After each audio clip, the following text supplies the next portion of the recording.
My name is Jon Jorgenson. I'm from Lafayette, Indiana, and this is 124. It should have been Bucks, should have been a puppy, should have been a little dog, could have been Bucks.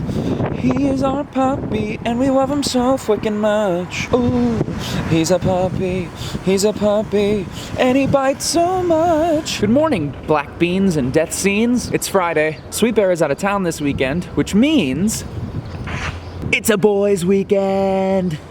You ready? Let's get it going.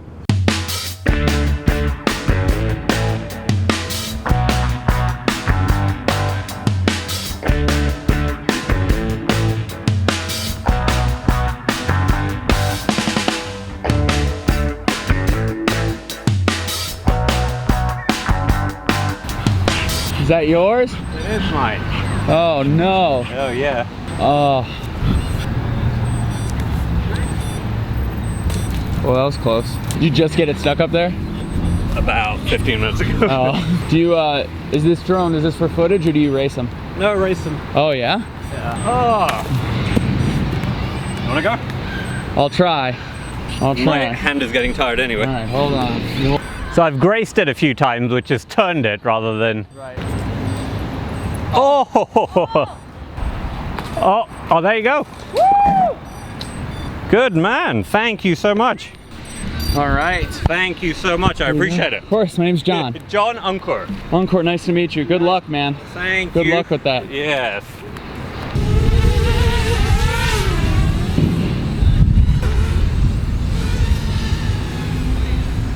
That poor guy got his drone stuck in a tree. Don't worry, Buckets and I helped him out. Didn't we, buddy? I think he's ready to go home. All right, let's go. See you at home. And welcome back to the vlog. I'm showered up, I'm ready to go. I have bad news. So I know this might be the end of subscribership for probably the majority of you, but it is Friday, and Sweet Bear and I, she's not here today, and we forgot to film a story time with Sweet Bear previously. Normally we would film it on Friday, but whenever I'm not going to be with her on Friday, we film it on Thursday or Wednesday, but we did not. So I know that many of you are probably upset. I apologize for my negligence. I know that perhaps some of you already have taken your phone or laptop or computer screen and thrown it against the wall, and I would not blame you. But just because she is not here does not mean we're not going to have story time with Sweet Bear. Today, we are going to do story time, not with Sweet Bear, but about Sweet Bear. Today, we're going to tell a story about Sweet Bear from my perspective. And this is a story actually that she was not really there for at all, but she was the central character in the story. Today, I want to tell you the story about how I knew that Sweet Bear was the one, or how I knew she was the one I was going to marry. So Erin and I have talked a little bit on the channel about our dating history. We got together the summer after I graduated high school, and then pretty much all through college we dated on and off. But what would always end up happening is when we would come home from the summer, we would just sort of gravitate towards one another again. And then we would be together for the summer, and then something bad would happen and it would blow up and we would repel in our opposite directions, but slowly, whenever we were in the same town, we would just gravitate towards one another again. And we both knew, like, this might not be a good idea. Maybe this isn't a good thing. We're not good for each other. But we just couldn't help but get back together. And one summer I was home, and I remember it was the first time that I'd seen Air in a couple months. And I thought I was totally done with the relationship. We both were like, we're moving on this time. But the minute I saw her, all the emotions came back, everything came back, and I was just drawn to her. And it wasn't in a way like, oh, I was so physically attracted to her, even though obviously I am. And it wasn't like, oh, I want to be her boyfriend or I want to be her husband. It was more of like, I just want to be a part of your life. I want to help her grow. I want to serve her. I want to love her the way that she needs to be loved, whether that's as her boyfriend or her husband, or I just want to be a part of her life.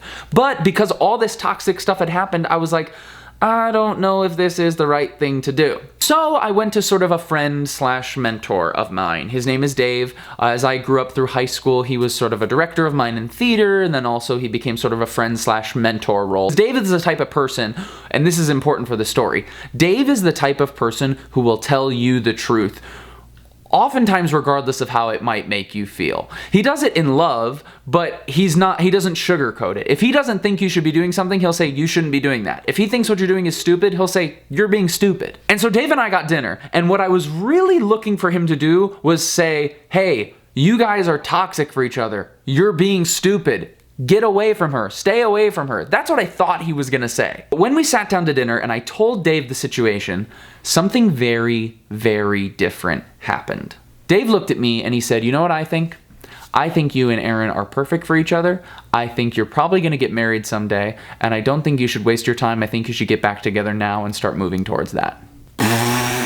And again, Dave is not the type of person to like get caught up in like, oh, you guys are cute together, you make a really nice couple. Not at all. If he didn't think it was a good idea, he wouldn't have said anything.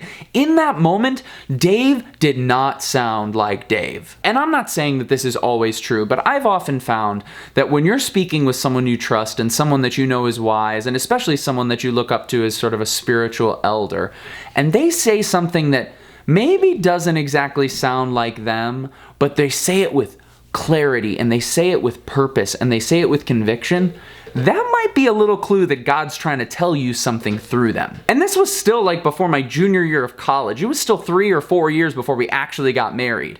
But after that dinner, I got together with Erin a couple days later and I told her what Dave said, and I said, I think that we are gonna get married. You're the person that I want to marry. This is it for me. And her response was something else. She looked at me and she said, yeah, I've kind of known that for a while. And I was like, how long? And she says, since our first date? Why didn't you tell me? And the rest is sort of history. So I hope you enjoyed this story time without but about Sweet Bear. Without but about. I promise you we'll be back next week. I promise we will not be as negligent ever again in the future. I hope we didn't lose too many of you, and I hope that you can fix your broken phone and laptop screens. With Sweet Bear not being here though, that means I'm basically doing work in this apartment all day. So we'll see what other shenanigans Buckets and I can get into.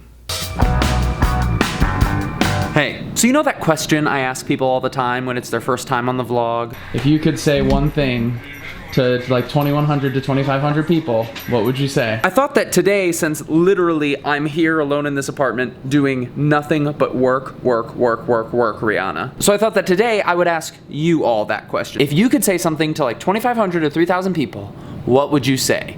By the way, I'm wearing Sweet Bear's favorite shirt. Now here's what you said. I would say that every pain is a lesson, every lesson is a blessing, if you choose to see the message. To the 3,000 people watching this, stay humble, no matter what situation. You gotta stay humble and stay blessed. I would say that rather than comparing yourself to other people, recognize the victory that has been fought in other people's shoes and give God the glory and allow Him to fight your battle. I would say to find joy in every day and to find something you're grateful for each day. If I was to say something in front of 2,500 people, I would simply say, be the change you want to be in the world and do not be afraid to stand up for what's right. I would say, you're special, you're loved. Today's blessing, there's so much to be thankful for, and there's so much to be happy about. Don't let anyone tell you you can't do something just because you're small.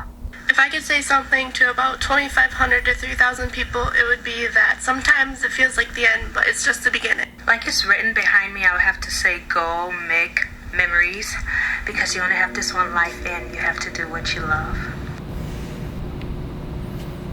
Y'all are wise people. Shoot. Buckets wants to play.